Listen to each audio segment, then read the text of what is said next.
Eh bien, bonsoir à toutes et à tous. Nous sommes donc le 6 mai pour le premier apérophone du mois de mai, qui va donc être consacré ce soir à un module bien particulier de la saisie de données sur faune qui s'appelle le module espèces coloniales. Et l'idée de ce soir, c'était d'échanger sur ce module-là, qui est un petit peu, qui est assez complet, qui permet vraiment d'être précis dans la façon de saisir ces observations pour les espèces concernées, mais du coup, qui peut aussi donner lieu à un certain nombre d'erreurs dans la saisie si on n'a pas bien compris de quoi il s'agissait et la manière de bien le remplir. Donc on est en plus là au printemps, on est en pleine saison où on va pouvoir renseigner ce module. Donc on va passer la soirée à discuter de ça. Alors le module espèces coloniales est donc affecté à un certain nombre d'espèces que l'on va distinguer des espèces territoriales.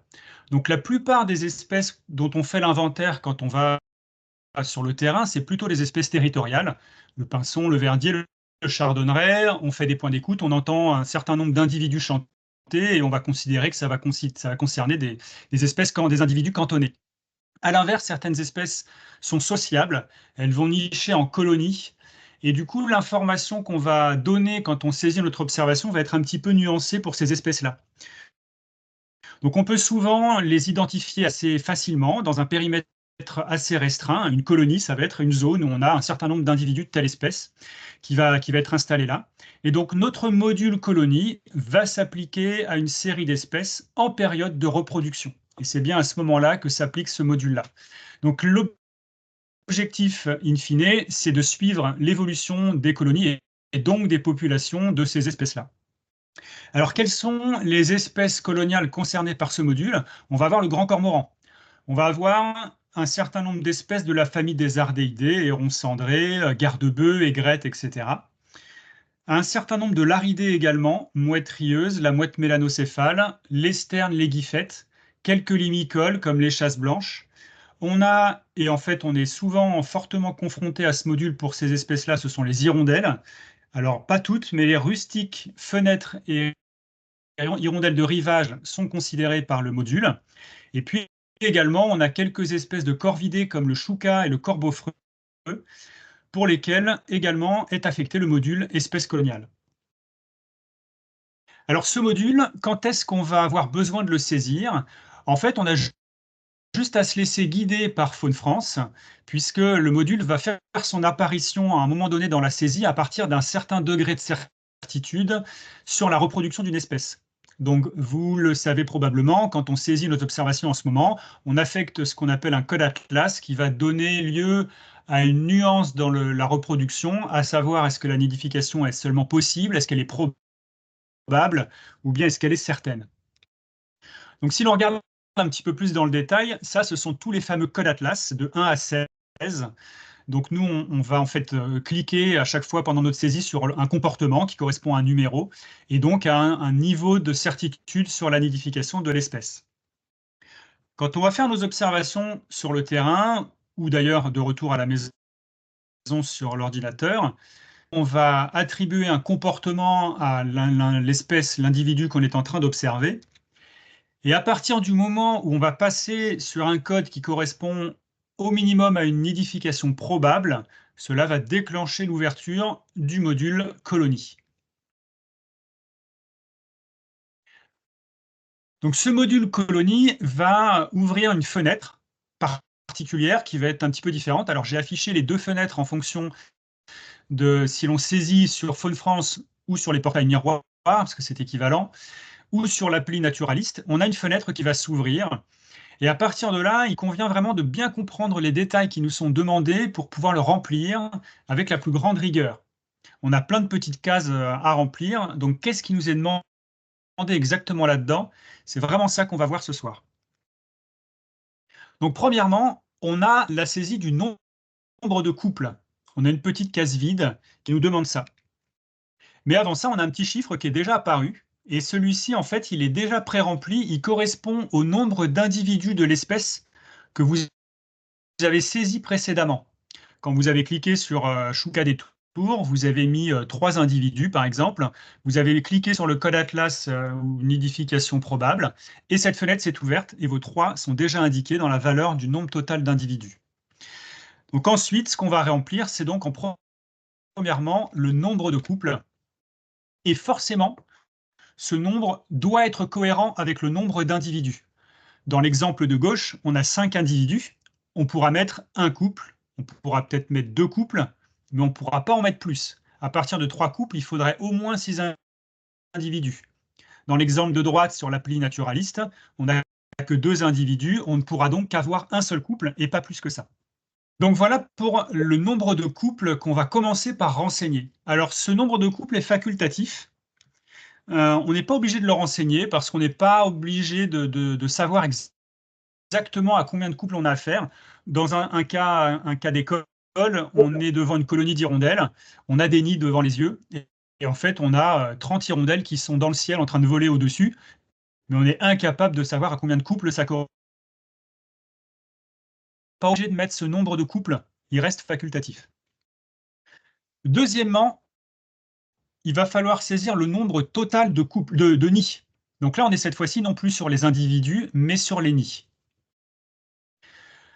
On va bien penser à distinguer les nids naturels des nids artificiels. Alors, on n'a pas de problème sur Faune France, puisque sur notre fenêtre, on a les 2 colonnes, ni naturel à gauche, ni artificiel à droite, qui apparaissent. Donc, on voit tout de suite l'ensemble. En revanche, je vous invite à faire le test sur Naturaliste. La fenêtre qui va s'ouvrir va vous faire apparaître les nids naturels tels qu'on voit à droite. Mais pour trouver les nids artificiels, il va falloir faire dérouler la page plus bas pour trouver la fenêtre correspondant au nid artificiel. Donc pensez-y, on n'est pas concerné par des nids artificiels pour toutes les espèces, mais encore une fois, les hirondelles étant peut-être les espèces pour lesquelles on va le plus remplir ce module et pour lesquelles on a souvent des nichoirs, il est important de bien faire la distinction entre les deux. On a la case minimum qui va être utile, on n'est pas obligé de la cocher, mais on va se retrouver dans certains cas avec un nombre de nids qui va être une estimation parce qu'on n'a pas été capable d'avoir le total. Ça va être par exemple un boisement dans lequel nichent des hérons ou des cormorans. Nous, on se retrouve sur une berge, ça se passe sur une île au milieu, avec la longue vue, on balaye un certain nombre d'arbres, mais on soupçonne qu'on n'arrive pas à voir tous les nids. On va pouvoir mettre le nombre de nids qu'on a compté et cocher la case minimum. De même pour le cas d'hirondelles, qui vont s'engouffrer dans une grange à laquelle on n'a pas accès. On va voir le manège de certaines hirondelles, on va peut-être pouvoir estimer un nombre minimum de nids, mais on n'aura pas le total. Là encore, on pourra cocher la case minimum. Évidemment, dans la majorité des cas, si on peut avoir un nombre exact, c'est tant mieux, mais en tout cas, on a cette possibilité-là de nuancer en fonction de notre capacité à évaluer le total. Donc ce nombre total de nids, c'est vraiment l'information principale du module. Et tout ce qui va venir après constitue le détail. Donc c'est important de bien faire la distinction entre les deux. Là, on voit la fenêtre qui s'est un petit peu agrandie. On voit toujours notre case avec le nombre total de nids. Alors d'ailleurs, qui est inscrit nombre total de nids sur Naturaliste, mais qui est seulement écrit nombre de nids sur Faune France et les portails miroirs. Mais c'est bien la même information qu'on récupère là. Et donc en dessous, on va renseigner le détail qui comporte 4 statuts différents. On va avoir le nombre de nids occupés, le nombre de nids occupés par d'autres espèces, le nombre de nids détruits et enfin le nombre de nids en construction. Rentrons un petit peu dans le détail. Le nombre de nids occupés, c'est assez facile. On observe le manège des oiseaux, on a les individus en train de couver, on a éventuellement les oisillons à l'intérieur. Donc là, pas de problème, on sait que le nid est occupé. On peut avoir le nombre de nids occupés par d'autres espèces. Donc ça va être, par exemple, le cas classique, c'est les rouge-queues ou les moineaux dans des nids d'hirondelles, par exemple. C'est vraiment classique. Donc là encore, si on voit le manège des individus, si on voit les poussins, si on voit l'adulte qui couvre, on est capable d'identifier que c'est une autre espèce que celle qui était ciblée par le nid ou le nichoir. On a également le nombre de nids détruits. Donc là, ça va être pour les cormorans, pour les hérons, pour les corvidés, ça peut être des traces de branchage. Mais surtout, ça va concerner les traces de nids pour les hirondelles. Et là, il va falloir être un petit peu fin parce que des traces sur des murs ne sont pas nécessairement des nids détruits. Ça peut être aussi des ébauches. On va voir quelques photos juste après. Et puis, dernière caractéristique, c'est le nombre de nids qui sont en construction. Donc, soit un transport de branchage, soit de la boue fraîche, ou carrément les hirondelles en train de fabriquer, on les voit aller collecter de la boue et aller fabriquer le nid. Donc ça, c'est les 4 statuts de nids que l'on peut renseigner. Voilà quelques photos pour un nid détruit. Donc des nids détruits, ça peut être vraiment des traces. On voit sur la photo de gauche, on va bien considérer 2 nids détruits sur cette photo-là. Même si sur la trace de droite, on voit quand même que le nid faisait tout le tour sur le mur et puis également sur la toiture. Donc il était vraiment fermé, ce nid-là. Il est peut-être très ancien, c'est peut-être une trace d'il y a plusieurs années. Peu importe, quand on fait notre saisie, on va le mentionner.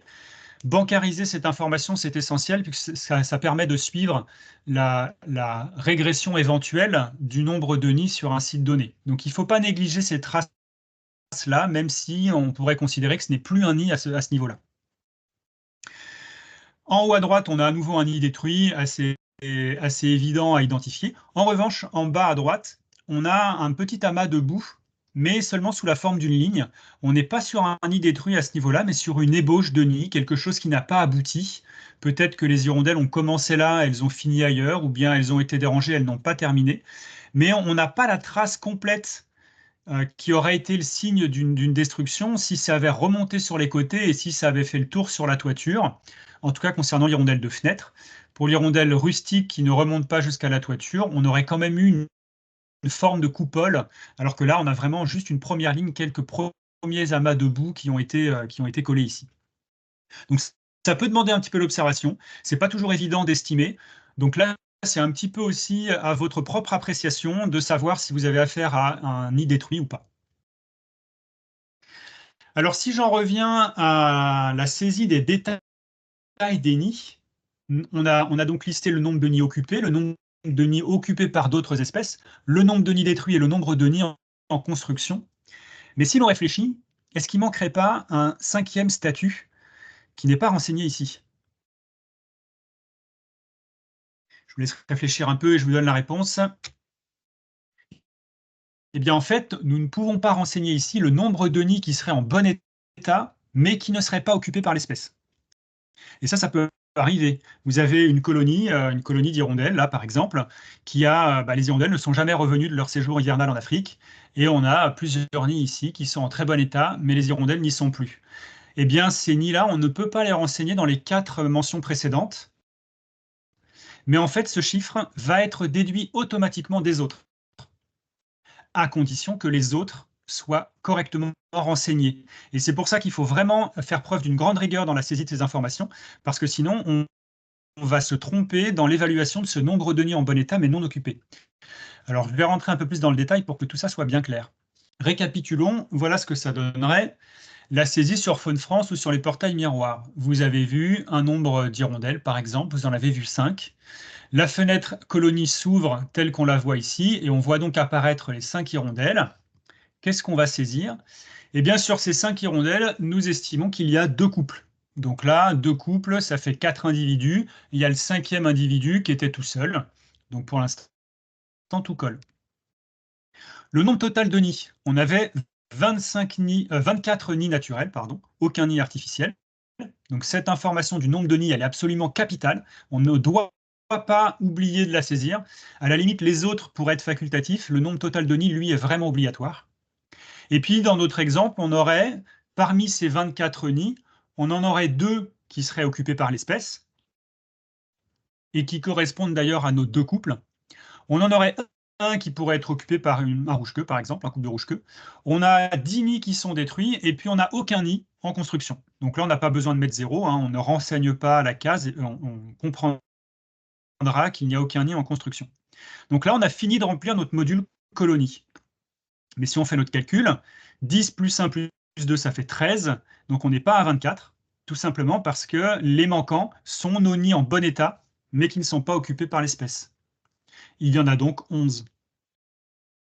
Si on n'a pas bien renseigné les détails, ou si on a oublié de renseigner le nombre total de nids, on ne pourra pas évaluer ce chiffre-là. Si on fait la même chose sur l'appli naturaliste, on a nos 2 couples qui apparaissent, on les renseigne là. On a nos 24 nids au total, 2 qui sont occupés par l'espèce, 1 occupé par une autre espèce. Nous avons nos 10 nids qui sont détruits, aucun nid en construction, et on va déduire de ça qu'il y a donc 11 nids en bon état, mais qui sont apparemment inoccupés. Alors, petite parenthèse sur l'appli Naturaliste, la saisie peut être un petit peu trompeuse. Enfin, moi, je sais qu'à titre personnel, il m'arrive de plus savoir si ce que je renseigne, par exemple les 24, est-ce qu'ils correspondent au nombre total de nids ou au nombre de nids occupés par l'espèce, tout simplement parce que l'affichage nous met le nombre de nids occupés par l'espèce assez proche de la ligne qui est au-dessus, et ça peut parfois être un petit peu trompeur. Donc soyez attentifs dans votre manière de saisir pour que tout ça soit le plus clair possible et ne pas vous tromper de ligne. Donc forcément, notre nombre total de nids ne peut qu'être supérieur ou égal au détail qu'on aura renseigné. On pourrait très bien avoir la somme de ce qui est entouré en B qui pourrait être égal à 24. On pourrait avoir 24 nids occupés sur un nombre total de 24 nids. Ça ne poserait pas de problème. Mais en tout cas, en aucun cas, on ne peut avoir B qui soit supérieur à A. Ça, c'est absolument impossible. On ne peut pas avoir plus de nids occupés que de nombre total de nids. Alors, ça peut paraître évident ce que je dis là, mais c'est un retour d'expérience. On mène des enquêtes en local sur lesquelles on récupère des données de colonies et on voit un certain nombre d'erreurs potentielles, dont celle-ci. Il arrive que le nombre total de nids soit mal renseigné. Donc, c'est vraiment important d'avoir ça à l'esprit et de bien comprendre ce qui nous est demandé. Alors, si jamais on se trompe, sur Faune France, par exemple, ce que je viens de dire, on a mis un nombre de couples supérieur au nombre d'individus, on va avoir Faune France ou les portails miroirs qui vont nous afficher une fenêtre d'erreur. Le formulaire est incomplet. Donc l'effectif n'est pas compatible avec le nombre de couples. Et si jamais on s'est trompé dans le détail des nids, qu'on en a mis plus que le nombre total, là encore, on a une petite fenêtre qui va s'ouvrir. Le formulaire est incomplet. Le nombre de nids occupés doit être inférieur ou égal au nombre total de nids. Donc en fait, parce qu'on a ces petites fenêtres-là qui vont nous alerter qu'on a fait une petite erreur. Seulement, ces fenêtres-là n'existent pas sur Naturaliste. Donc, quand vous saisissez directement sur le terrain, ce qui est quand même recommandé parce que Naturaliste a ce confort-là de pouvoir être très efficace sur le terrain, et bien par contre, là, on peut faire des erreurs et on n'aura pas d'informations comme quoi on a fait des erreurs. Donc vous ne les verrez pas, il n'y aura pas de message d'erreur, ce n'est pas encore prévu, je ne sais pas si ça sera prévu à un moment donné, mais en tout cas à l'heure actuelle, on peut renseigner des erreurs. Donc soyez vraiment attentifs et prenez votre temps quand vous renseignez vos observations. Alors je vais vous laisser ouvrir vos micros si vous souhaitez maintenant répondre à des questions, et la première notamment, est-ce que ça veut dire que je peux saisir des nids en hiver? Non, on ne saisit pas des nids en hiver. Les basses faunes sont faites pour renseigner des observations d'individus de différentes espèces. Donc la porte d'entrée, c'est vraiment l'espèce et pas le nid. Tout simplement, si on faisait ça, ça veut dire qu'on pourrait renseigner, par exemple, une observation d'hirondelles au mois de décembre, dans le but de renseigner des nids, parce que les nids, on peut très bien les observer au mois de décembre. Seulement, on aurait des données d'hirondelles à cette saison-là, et ça commencerait à mettre un peu la pagaille dans les graphiques phénologiques, dans les cartographies. Donc, ne perdez pas de vue que l'espèce reste votre porte d'entrée. Votre module colonie, il va compléter les informations relatives à vos observations d'oiseaux. Et de toute façon, ce module colonie, il se déclenche en lien avec le code Atlas que vous avez renseigné. Donc c'est bien au moment de la reproduction que vous allez renseigner des observations d'oiseaux. Et en fonction des espèces et en fonction du code Atlas que vous saisirez, vous pourrez alors saisir le module colonie. Question suivante. Est-ce que ça veut donc dire qu'on ne peut pas saisir de nid s'il n'y a aucun oiseau? Par exemple, là on est au mois de mai, on est le 6 mai. On est censé être en pleine saison de reproduction des hirondelles, du moins les rustiques, là, qui sont bien à fond. Seulement, vous êtes sur un site, vous avez des nids d'hirondelles rustiques, mais il n'y a pas d'hirondelles rustiques. Est-ce que ça veut dire qu'on ne peut donc pas les saisir? Effectivement, ça peut sembler en contradiction avec ce que j'ai dit précédemment, mais nous sommes en saison de reproduction. Donc, dans ce cas particulier, vous allez pouvoir saisir 0 hirondelle rustique, puisqu'on a pris cet exemple-là.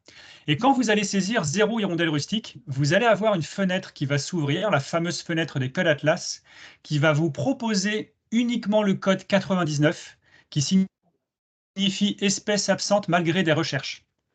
Dans ce cas de figure et uniquement là, vous allez cliquer sur le code 99 et vous allez avoir le module colonie qui va s'ouvrir.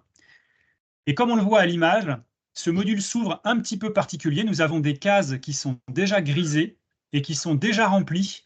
Le nombre de nids occupés et le nombre de nids en construction est à 0 et vous ne pourrez pas le remplir, tout simplement parce que vous avez renseigné qu'il n'y avait aucune hirondelle. Donc vous ne pouvez pas avoir de nid occupé ni de nid en construction. Donc le module prévoit quand même cette possibilité-là, puisque même s'il n'y a pas les hirondelles, on a quand même tout intérêt à pouvoir récupérer l'information comme quoi on a eu des hirondelles à une époque à cet endroit-là. Donc, dans ce cas de figure, quand vous êtes dans la saison de reproduction et uniquement dans cette période-là, et que vous n'avez pas d'hirondelles ou une autre espèce, hein, vous allez pouvoir quand même mettre 0 individu et le code Atlas 99 proposé, et vous pourrez remplir le module colonie.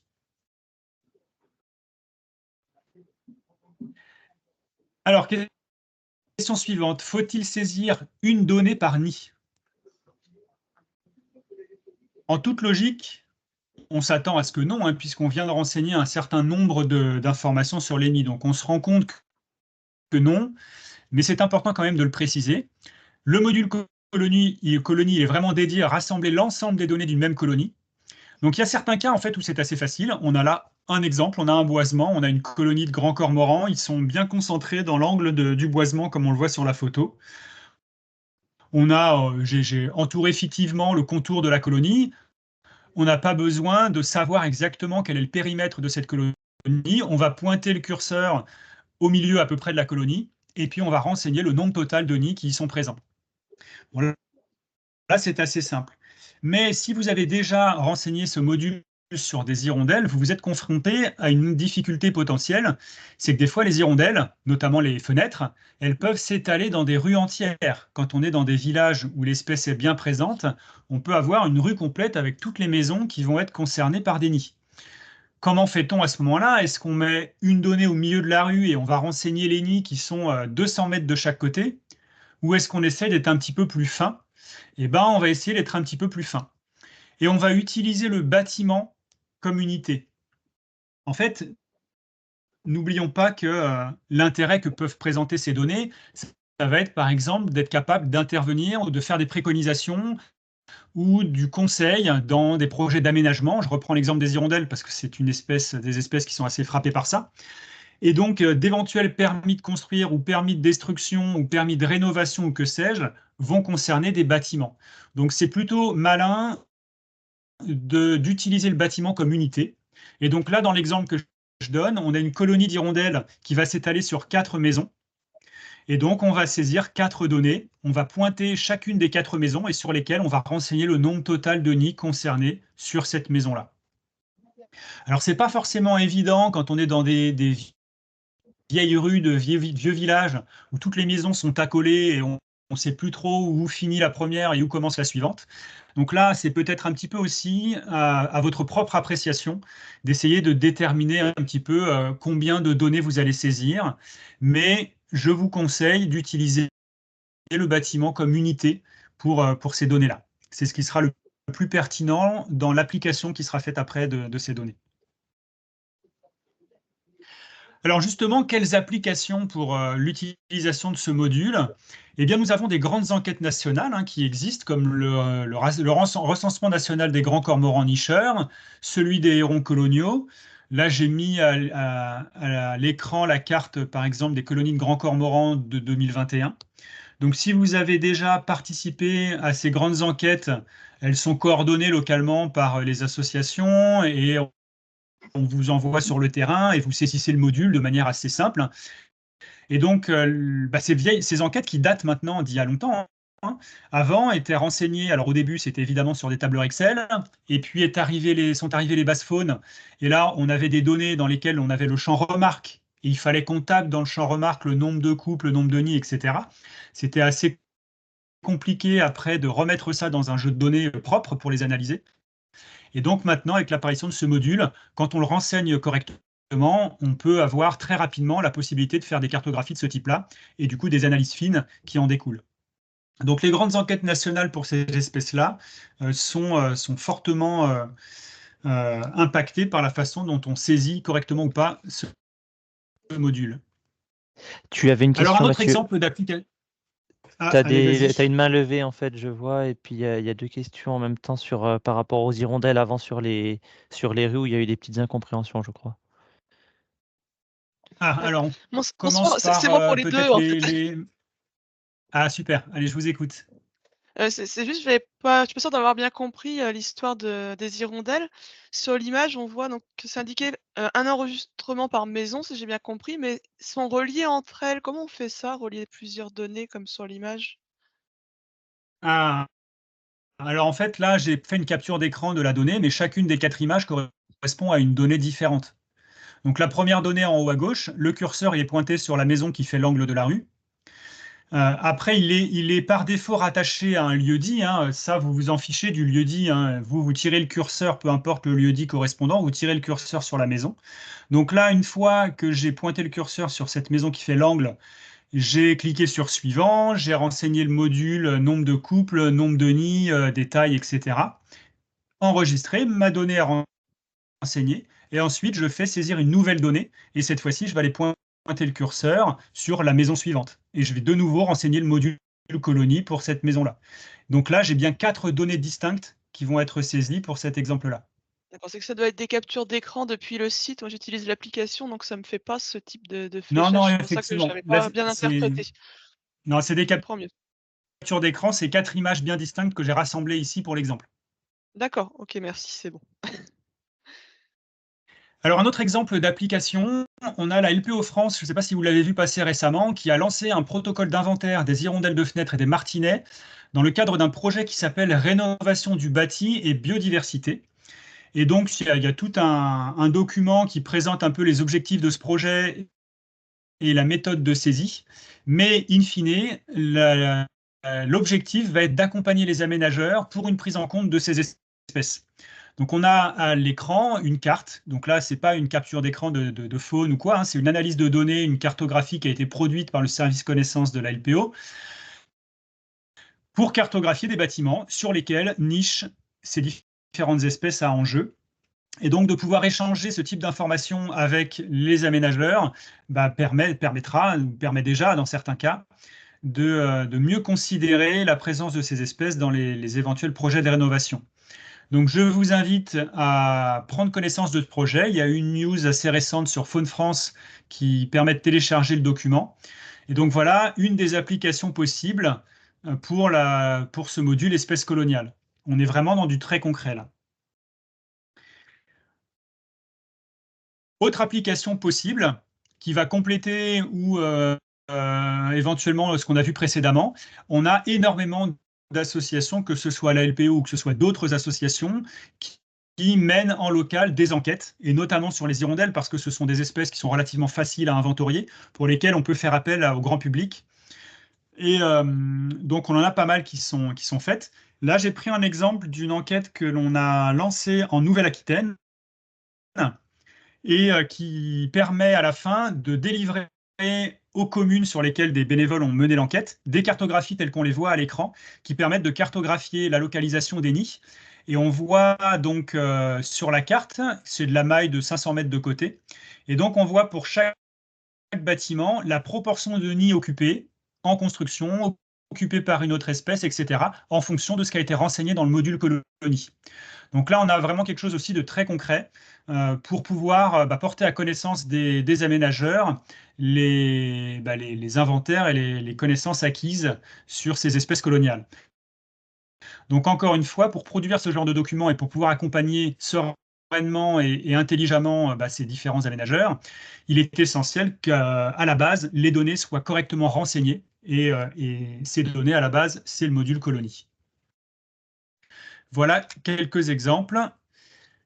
C'était pas très long. J'en ai terminé avec la présentation de ce module. Et puis, je vous donne ou plutôt les apérophones, vous donnent rendez-vous lundi prochain. Donc, ce sera Philippe Jourde qui animera un apérophone sur le protocole EPOC. Donc, si vous n'avez pas encore connaissance du protocole EPOC, je vous invite fortement à le suivre, puisque c'est un protocole très simple à dérouler sur le terrain et qui donne des résultats extrêmement intéressants. Et je pense d'ailleurs que Philippe nous apportera quelques premiers résultats là-dessus la semaine prochaine. Merci à vous, très bonne soirée et bonnes observations.